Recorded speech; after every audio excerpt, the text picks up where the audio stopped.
Ni mara tena watazamaji wetu, nashukuru Mungu kwa asubuhi ya leo ambaye Mungu ametuneemesha tena. Mimi ni mchungaji Carol Benz. Mara tena namshukuru Mungu kwa asubuhi ya leo ambao ametuneemesha ili tukashirikiane katika neno la Mungu. Neno la Mungu siku ya leo ni kuwa watendakazi pamoja na Kristo. Kuwa mtendakazi pamoja na Kristo inamaanisha wewe pamoja na Kristo ama mimi pamoja na Kristo ni watendakazi katika shamba la Bwana. Shamba la Bwana, kuna wakati Yesu aliambia watume wake ya kwamba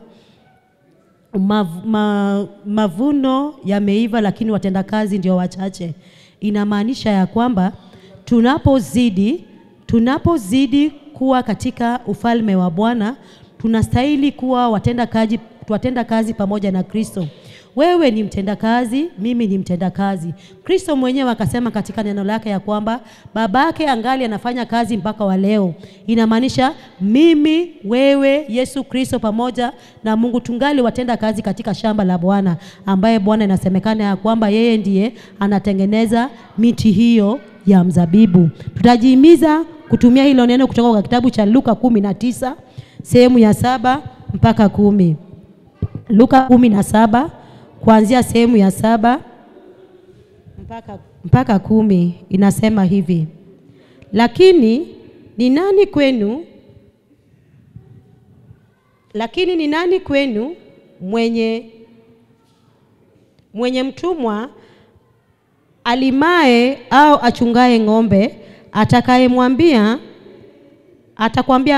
atakayemwambia mara arudipo kutoka shambani, njoo upesi uketi ule chakula? Je, atamwambia nifanyie tayari chakula nile, nifunge unitumikie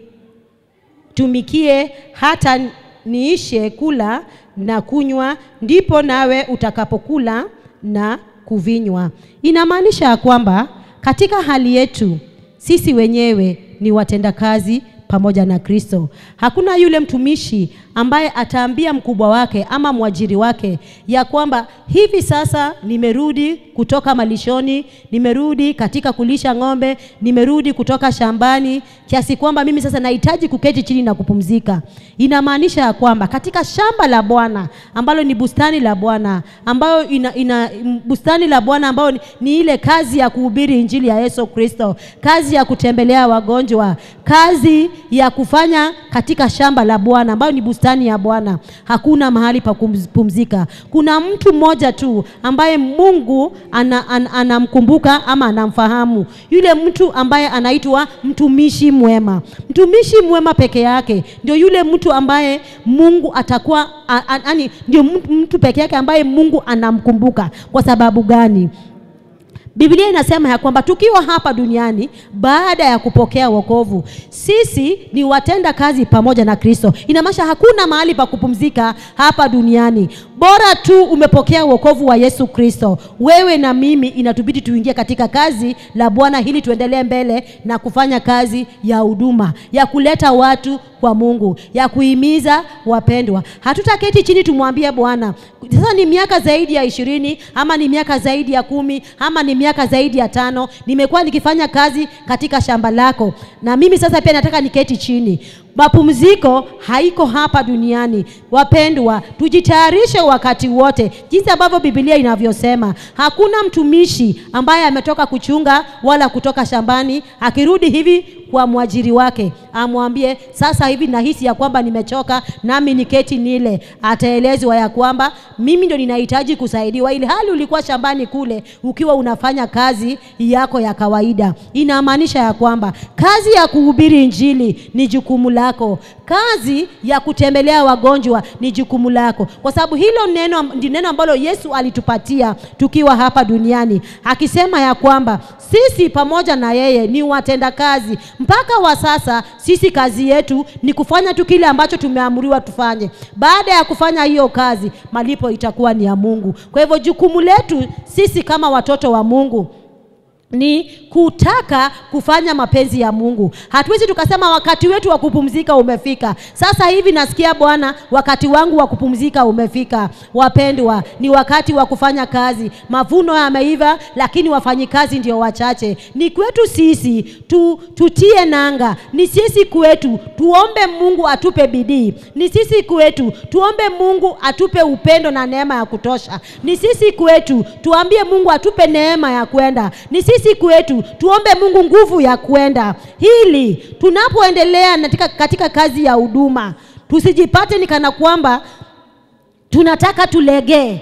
Tuhisi ni kana kwamba tumefanya kazi ya kutosha. Tuhisi ni kana kwamba sisi wenyewe tumetosheka sasa na hiyo kazi. Wale watu ambao walihisi ya kwamba walitosheka, walijipata kama wanafanya wameingia katika dhambi. Tunapotazama mfano wa Daudi, kuna siku moja wanajeshi wake walikuwa wameenda kwenye vita. Daudi akapatikana kama amebaki pale bila kuenda vitani. Ili hali Daudi alijulikana kama alikuwa mwanavita shupavu sana. Alipobaki pale, shetani wako akakunyata akampata, akajipata kama amezini na bibi ya Uria. Hapo ndipo akajipata ya kwamba sio vyema kupumzika kama wengine wanaenda vitani. Sisi kama Wakristo tukiwa hapa duniani tuko na vita ya kupigana. Tuko na vita ya kusaidia wenzetu. Tuko na vita ya kuvuta watu kutoka duniani ili tuwalete katika ufalme wa Mungu. Tuko na vita ya kupigana na mapepo ambao wanafunga watoto wa Mungu. Tuko na kazi ya kwenda kuwahimiza hata wagonjwa wakiwa pale hivyo hata mahospitalini. Utapata ya kwamba tuko na jukumu sisi kama wana wa Mungu. Tulivyoandika katika kitabu cha Mariko 16 sehemu ya 5. Inasema ya kwamba baada ya wokovu tumepatiwa jukumu kuu ya kwenda kuwawekelea mikono kwa wagonjwa na wagonjwa wanakuwa wazima. Inamaanisha kwamba hiyo kazi sio yetu, bali kuna mtu ambaye anaweka nguvu kwa mkono yetu kiasi kwamba mgonjwa akikelewa mkono anajipata kama amepona. Wewe kazi yako ni kutenda tu. Ndio maana sisi pamoja na Kristo katika shamba la bustani la Bwana, sisi ni watenda kazi pamoja na Kristo. Kwa hivyo tusiketi tukiwa tunarudia njia zetu. Daudi alijaribu akajipata kama ameingia katika shida ambayo kutoka kwake ilikuwa ni ngumu, lakini nilimpenda Daudi kwa sababu Daudi alipogundua ya kwamba yeye alikuwa amekosa na akatenda kitendo kibaya mbele ya Mungu, alimrejelea Bwana na akamlilia Bwana. Wapendwa, ni wakati wa kutoka kufanya kazi kwa bidii ili tumsaidie Yesu kuvuna mavuno ambayo imeiva kwa shamba na tupeleke kwa shamba la Bwana. Ili hao watu walio nje ambao hawajajua wokovu, watu ambao ni kondoo waliopotea, Yesu atutumie sisi ili warejeshwe katika njia ya Bwana. Wale watu ambao wameshushwa moyo, dunia sasa kuna msukosuko mingi, hakuna pesa, mambo yameenda mrama kwa ndoa nyingi, mambo yameenda mrama hata kwa wanarika wanaingilia urafiki ambao wakati mwingine hauelekezi mahali panastahili. Wewe ambaye Mungu amekuneemesha, unayo jambo nzuri katika maisha yako, wewe ndio Mungu anataka akutumie. Ndio maana anasema hutasema ya kwamba sasa mimi hivi leo nimechoka, siwezi nikaenda hospitalini hata nipate nafasi ya kumwombea mgonjwa. Siwezi nikapata nafasi hata na mtoto wa jirani nikae naye nimuhimize kwa neno la Mungu. Siwezi nikapata nafasi hata ya kuenda kanisani asubuhi ili nipate kutimiza malengo yangu kama mwana wa Mungu. Pale kanisani utatimiza malengo yako unapofika mapema, unatengeneza nyumba ya Mungu, unahakikisha vitu vyote vimepangwa zikiwa sawa. Mtumishi wa Mungu akija anapata kama kuna amani ya kuhudumu na kutubu neno la Mungu. Wapendwa, huu ni wakati ambao tustahili kuketi jinsi ambavyo tunavyotaka kuketi. Ni wakati wa kutaka tujue tusikie kama Mungu ananena nasi. Leo amka, enda mahali fulani, kuna watoto ambao wanapotea kwa madawa ya kulevya. Ni sisi ambao tumejua neno la Mungu ambao itatubidi tutoke tuwahimize katika neno ili nao wakuwe na matumaini ya maisha.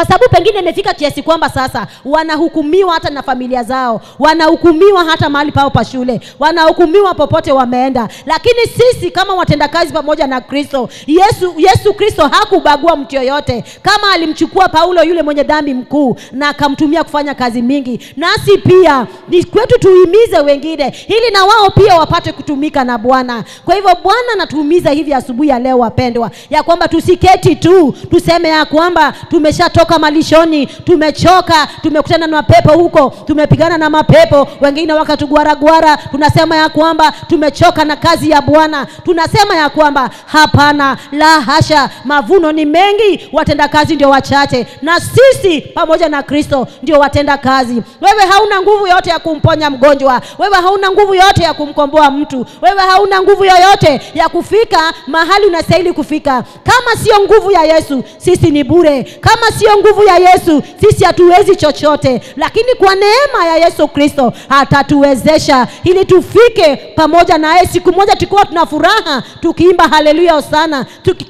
tukiwa pale mbinguni na watakatifu, tukimsifu hosana, tukikutana na wapendwa ambao tuliwahubiria injili ya Yesu Kristo, wapendwa ambao tuliwahimiza. Ndio maana sio wakati wa kupumzika wapendwa. Ninakuhimiza asubuhi ya leo, sio wakati wa kupumzika, sio wakati wa kulala, sio wakati wa kuketi tu kama tumebungaa. Ni wakati wa kutoka na kwenda kuhubiri injili ya Yesu Kristo. Tusikae kama vile Daudi alivyoketi akajipata kama mezini na mke wa Uria. Tusikae kama wapendwa wengine walivyoketi tupate kama tumezini. Biblia inasema katika kitabu cha Warumi 8:25 ya kwamba tusiwache kukusanyika kama wapendwa wengine walivyowacha na wakapata kama wamepotea. Nasi pia tukusanyike katika hilo kundi ambalo tunakusanyika Jumapili, tunakusanyika Jumamosi, ili tuwe watenda kazi pamoja na Kristo hapo katika nyumba ya Bwana. Tuhubiri injili, tuhimize wenzetu, tusaidie wanarika, tusaidie watoto wadogo, ili jina la Yesu Kristo peke yake ipate kuinuliwa na kuabudiwa.